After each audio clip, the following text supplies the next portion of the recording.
Hello friends, welcome to EPG Pathshala. I am Dr. Anurekha Chariwag, Assistant Professor at the Department of Sociology, Savitribai Phule, Pune University. Today we are going to discuss the paper titled Place of Agrarian Labour Part 1. This module is part of the paper titled Agrarian Relations and Social Structure in India that is coordinated by Dr. Manish Thakur of IIM Kolkata. In this module, we will look into different aspects of agrarian labour in India. Further, we will also focus on position of agrarian labour and contemporary Indian economy. And it will also deal with increased informalization of the agrarian labour and also transition to the unorganized sectors of the Indian economy. The place of agrarian labour 1. Agrarian labour is an important but vulnerable segment of the Indian rural economy. As a matter of fact, agrarian labourers are involved in actual cultivation of land in different capacities. They could be tenants having tenure of different sorts. They could be simply landless or own patches of land. They could be sharecroppers.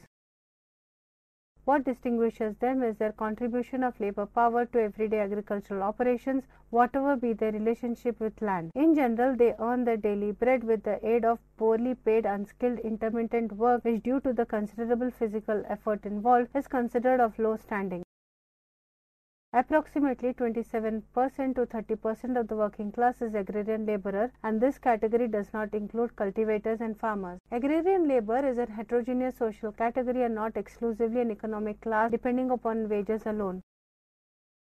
Most of them work in the informal sector, but then the informal sector cannot be demarcated as a separate economic compartment and/or labour situation. Certain proportion of agrarian labour work for wages, but they also work on family farms. Some are labourers but not for their entire year. Some may work in the non-agricultural occupations for a part of the year during lean agricultural season.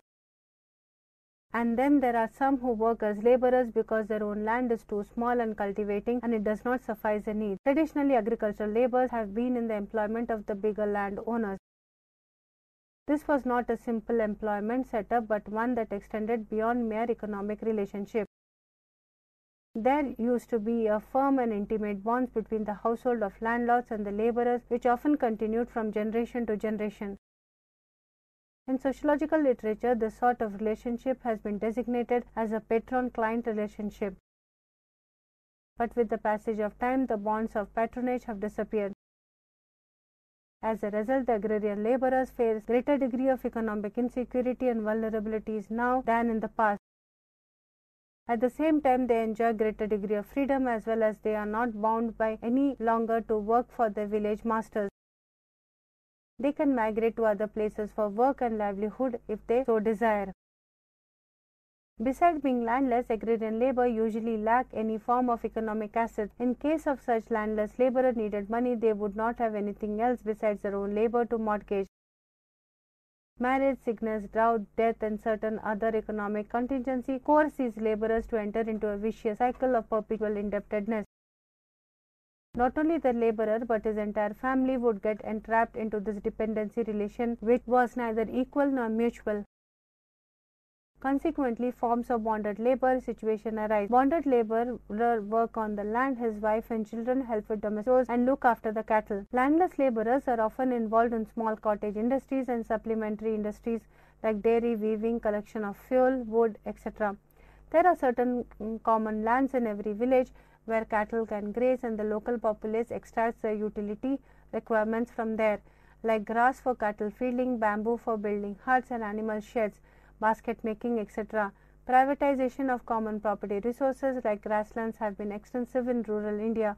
This excludes the majority section of landless villages from any access to land and its resources. In India, as you know, ownership of land is a reflection and measure of power. Landowners were always at an advantage position vis-a-vis the landless labourers. Big landowners did hire labourers because they needed labour for cultivating large tracts of land.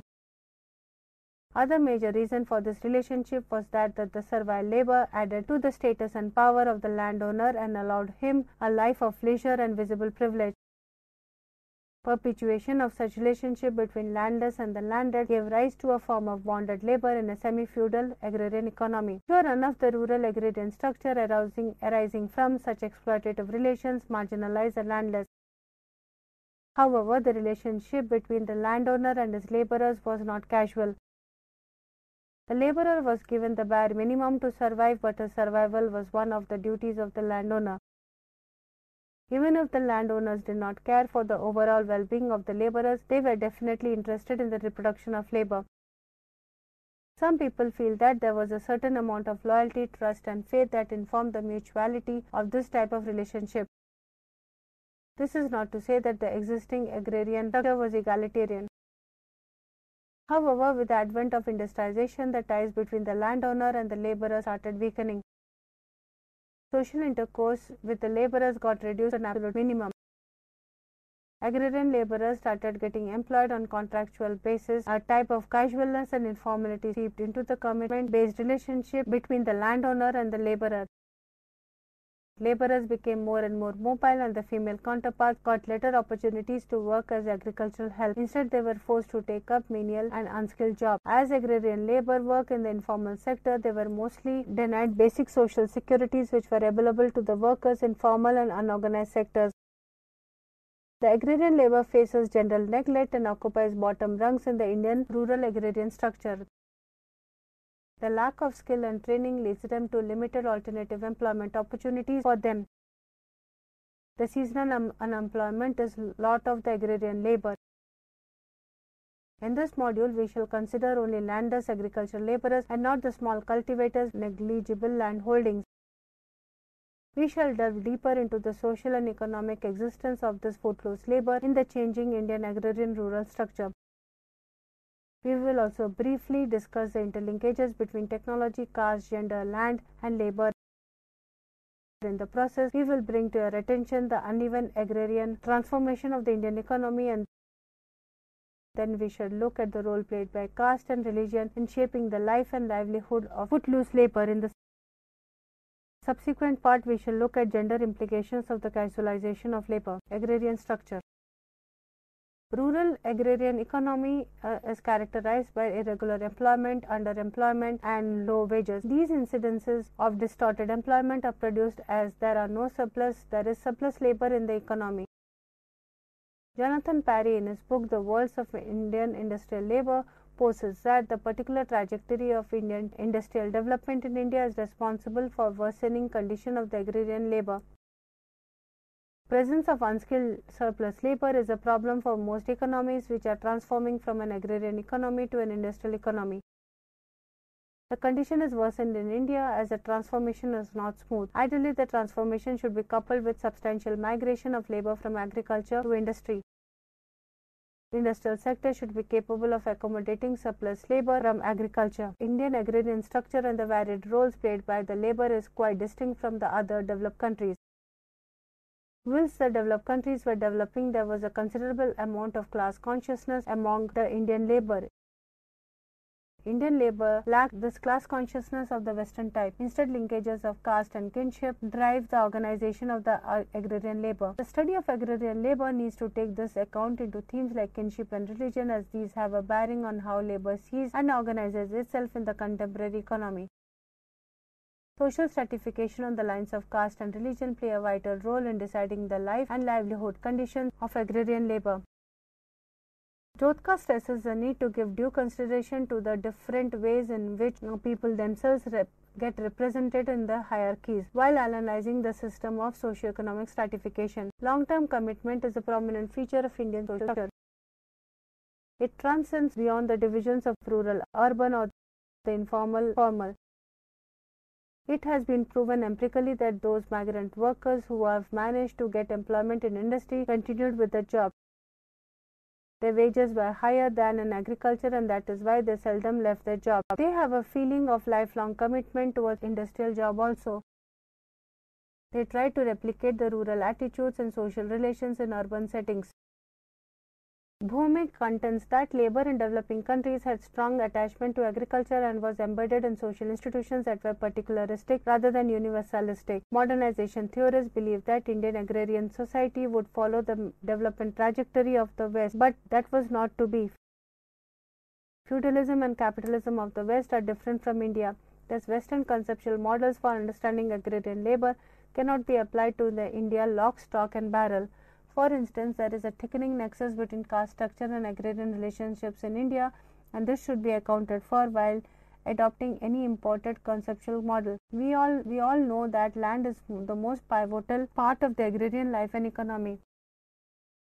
Yet there has been always a great hiatus between the images of agrarian social structure in the minds of different sections of political elite on the one hand and actual conditions of the agrarian society on the other. It would be wrong to assume that those of migration to industrial sector are automatically open to agrarian labor. Industrialization does provide an opportunity to qualified and competent individuals to acquire a job irrespective of the caste. Regardless of this, a correlation exists between the status of an agrarian labor in a rural economy and urban economy. It has been proven empirically that landed peasants and other large farmers benefit more from urbanization. They are the first ones to migrate and buy land in urban sectors. This land again adds to the social status, but when the landless laborers migrate, they migrate to the squalor of industrialization.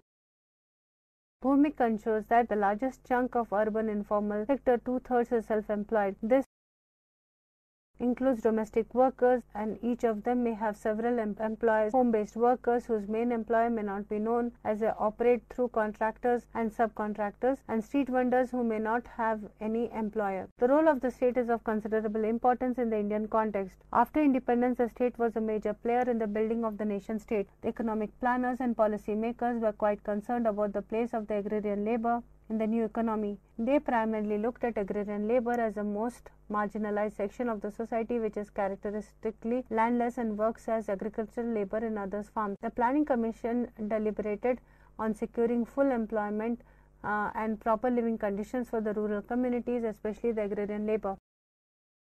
As a welfare state, post-independent India witnessed a huge surge in welfare policies and programs under the broad rubric of rural development, which aimed at changing the social structure of the village in its entirety.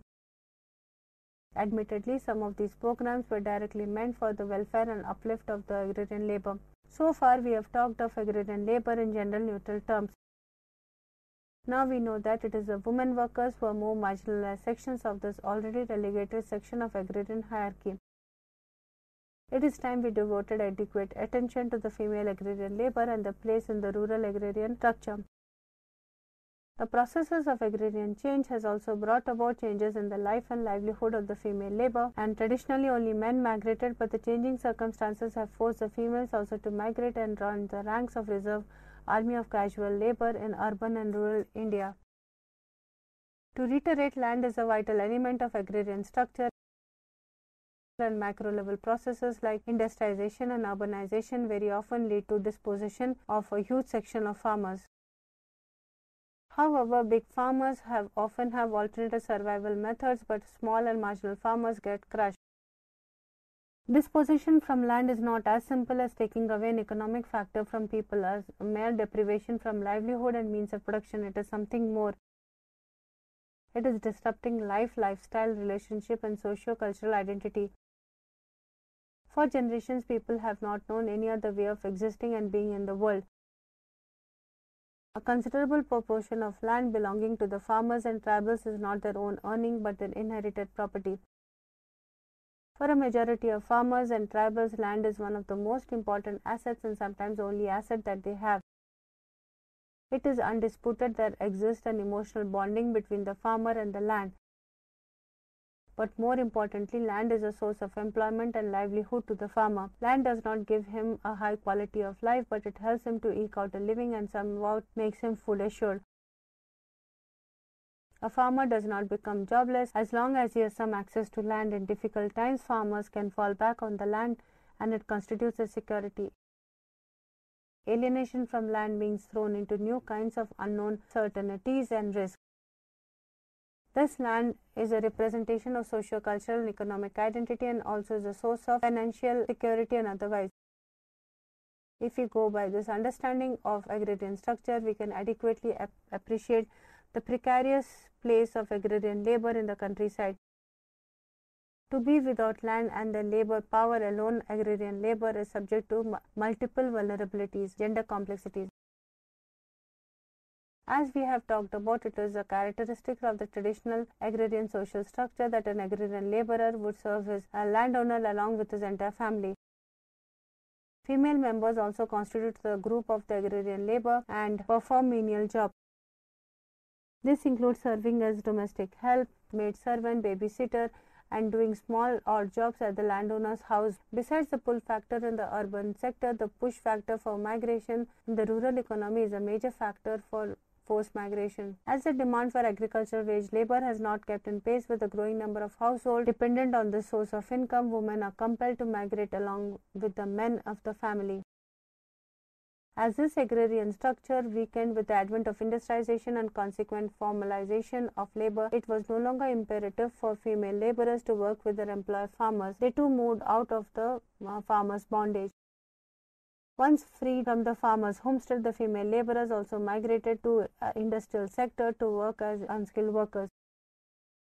Post-migration, when they arrived at an industrial site in a town or a city, they faced dual handicaps, one being unskilled, the other being female. It is typical of most societies the female members are more vulnerable than the male counterparts. Invariably, the female employment is inferior and yields lower wages than their male counterparts. In cases that both practice the same trade, women are mostly at an advantage. Be it physical, social, sexual, financial, or emotional need, female members are more prone to exploitation and violence. The agrarian structure too was more stringent towards the females than males.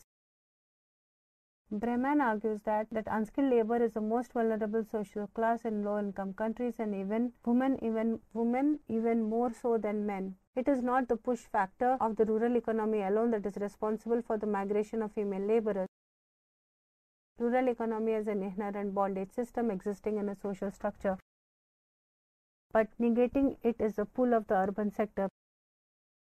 People in the villages have a fancy for urban jobs. Among other things, it is partly because of the idea of freedom that the urban area promises, and partly because of the good experience of the fellow laborers. There is a preoccupation with industrial employment which has diverted attention not only from large segment of the urban population that earns its living in informal sectors, but even more from the social relations of production and agriculture. Lack of gainful employment, poverty, and discrimination are major factors that push workers from rural areas to urban sectors. Failing to gain formal employment, they take up informal sector jobs. This step is often out of compulsion than choice. These laborers spend their meager savings for migrating from villages to cities. Often it is indebted farmers or bankrupt workers who are forced to migrate. In such situations, they have to take up any job that comes across in order to repay the debt. Maintaining the family back home further keeps them involved in urban informal sectors. Working in an urban informal sector becomes a vicious cycle for agrarian laborers who migrate to cities in search of better employment. It can be concluded that workers move from one level of poverty at the places of origin to another level of poverty at the places of destination. In industrial sector, the mechanism bonding the labor is similar to that of the agrarian structure. The female laborers try to attain some security, financial and otherwise, by entering into dependency relationship with superiors. These superiors could be middlemen or people of the village or caste who have migrated earlier than them, or anybody who can assure them work and wages. Being the weaker party, there is a willingness on their part to acknowledge infinite accommodation and gratitude, whether this has to be given material or immaterial expression.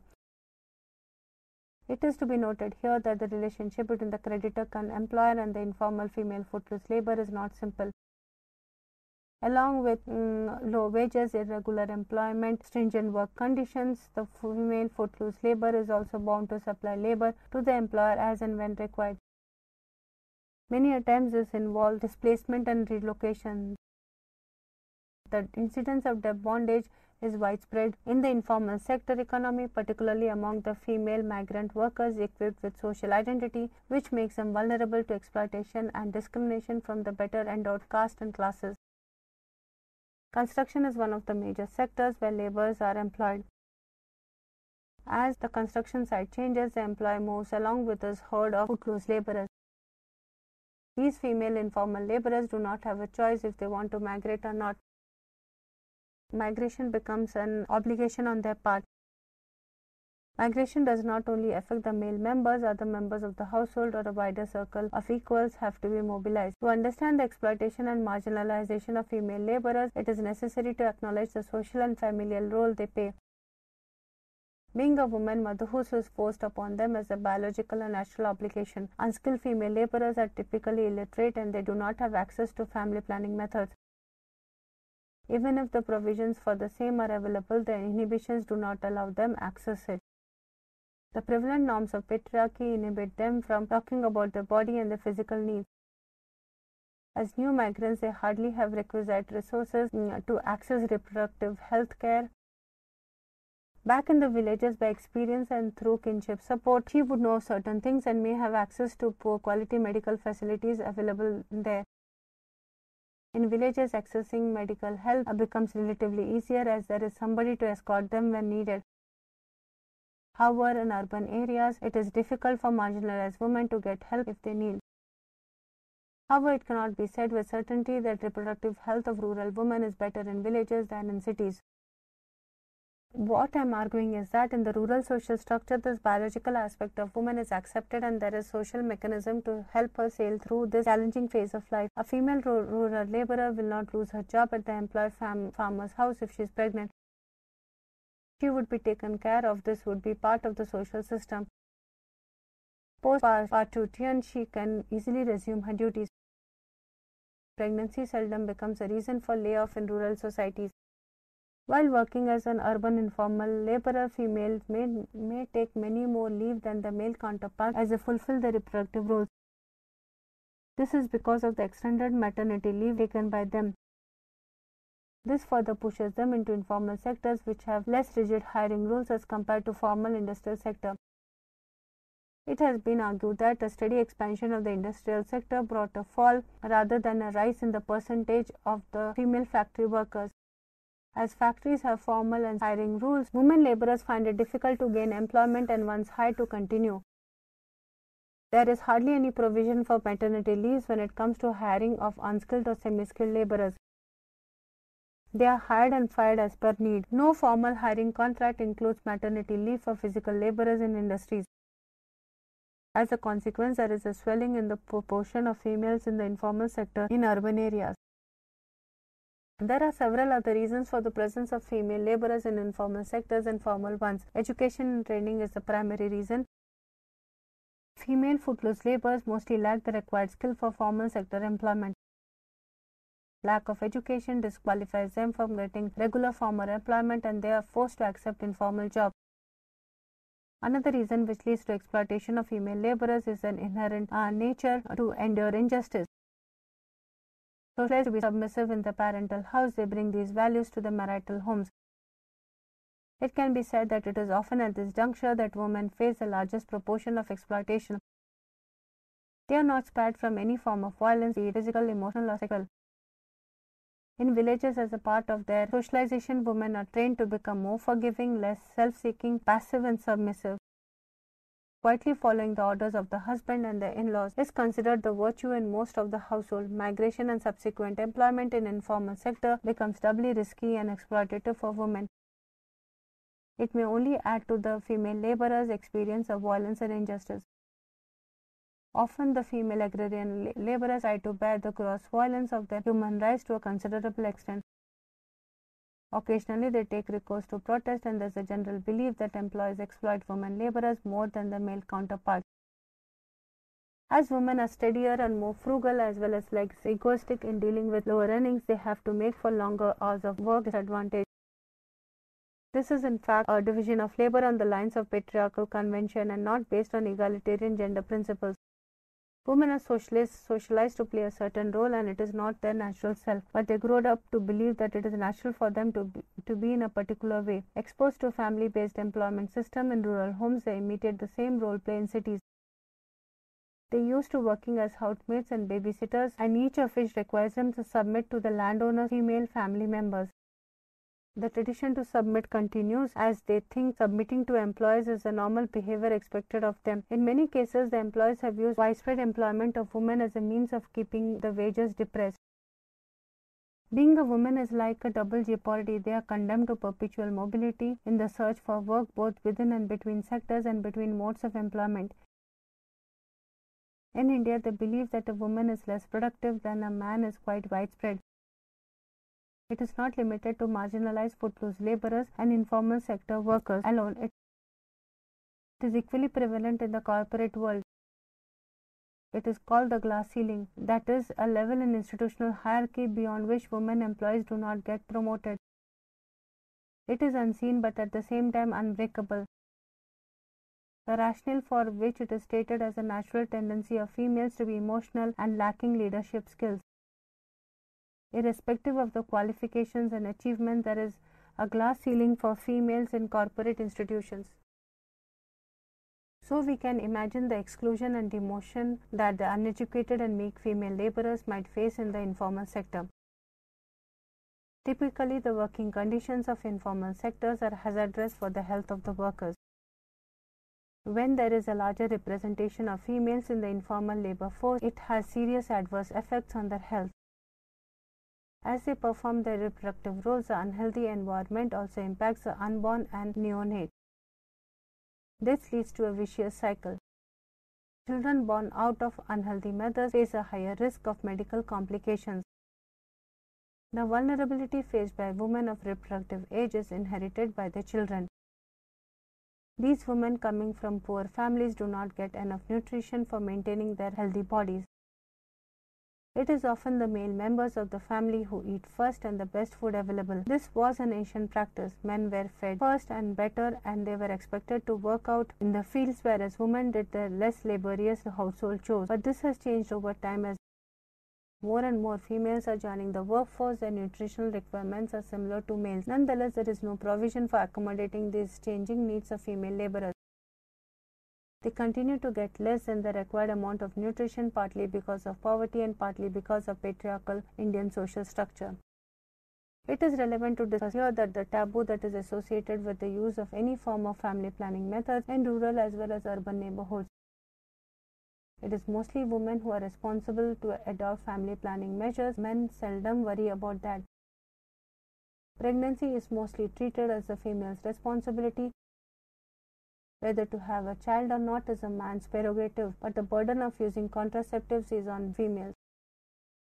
Men usually do not share an equal responsibility in this important responsibility of family life. Female laborers do not have access to proper health care facilities. Even if there is a provision of medical help, accessing it is a big hurdle for them. Multiple pregnancies further weaken the dwindling health of the female laborers. As informal laborers, women are mostly involved in jobs that are physically strenuous. The laborers get exhausted physically, and by the end of the day, many laborers resort to drinking to soothe their aging bodies. Alcoholism is considerably prevalent in the labor class. Beating a wife after getting drunk and marital rapes are not so rare incidences in the lives of the female laborers. Alcoholism is also associated with financial pauperization. Women are more frugal and save their money. Men, on the other hand, if alcoholic, tend to spend a sizable proportion of the earnings on drinks. As a result, the female members are even more burdened to support the family financially. The earning male members of the family become more of a burden than resource in such situations. Women often get trapped in the vicious trap of prostitution. This is not restricted to urban areas, but it is more prevalent in urban dwellings, given the predominant male character of labor migration. Male workers often are unaccompanied by their wives.